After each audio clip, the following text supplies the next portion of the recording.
I rise today to honor Dr. Preston Phillips. Dr. Phillips was a gracious and loving husband, father, and brother who dedicated his life to his family, his community, and to saving lives.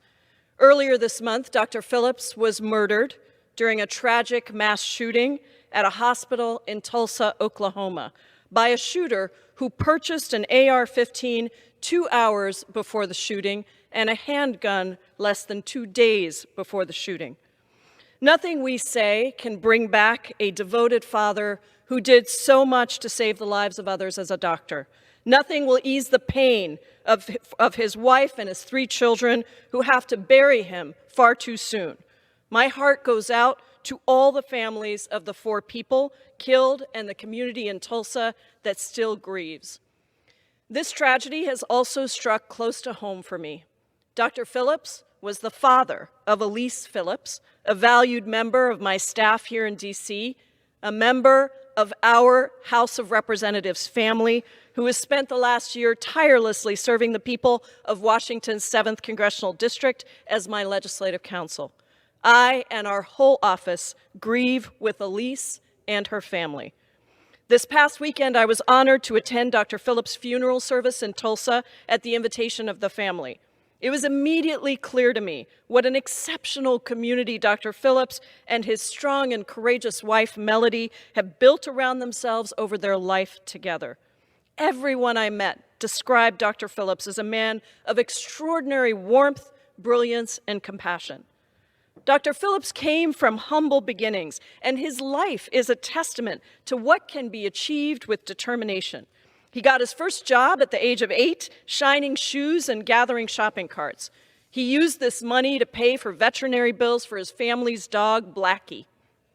In high school, he discovered his love for medicine and focused on his studies with great dedication. Dr. Phillips was then granted admission to Emory University, where he graduated with bachelor's degrees in religion and chemistry and a master's degree in organic chemistry. He continued his education at Harvard Medical School and then completed his residency at Yale University School of Medicine. Dr. Phillips began his formal medical career in my home district of Seattle in 1997, and he practiced there for 8 years before moving to Tulsa, Oklahoma. As the representative for Seattle's 7th Congressional District, I want to convey how proud we are of Dr. Phillips and his significant contributions to our community. During his career, Dr. Phillips emphasized giving back to community. At Yale, he founded the Yale Minority Medical Association, which focused on recruitment, mentorship, and retention of minority students in the medical field. His generosity was boundless, and he touched countless lives here and abroad. A prime example were his annual trips to Togo in Africa to perform pro bono surgeries for underserved communities, where a clinic's operating room still bears his name. For many of his patients, Dr. Phillips was not just a medical professional, he was family.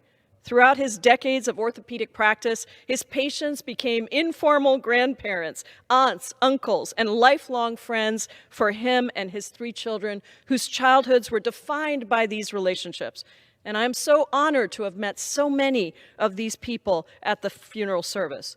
Even more so, his son and 2 daughters were defined by living in a household where love, warmth, and patience were the norm from Dr. Phillips and his wife, Melody.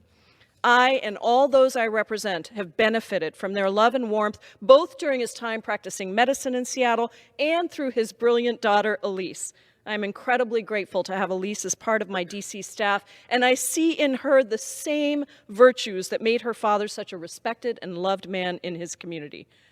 Those at Dr. Phillips' service asked me to ensure that Congress passes sensible gun reforms to honor Dr. Phillips and to do all we can to ensure that tragedy like this never happen again. Last week, the House of Representatives passed the Protecting Our Kids Act, a life-saving package of gun safety legislation to raise the age of purchase for assault rifles to 21, control the sale of ghost guns, limit the number of rounds in a magazine, and require the safe storage of firearms. Legislation won't bring Dr. Phillips back or the thousands of gun violence victims back, but I hope that it brings a degree of comfort to Dr. Phillips' family and to all the families of the ones we lost, that we in Congress will not stop until we bring an end to the gun violence crisis that has plagued our country for far too long. Rest in power, rest in peace. Dr. Preston J. Phillips. I yield back.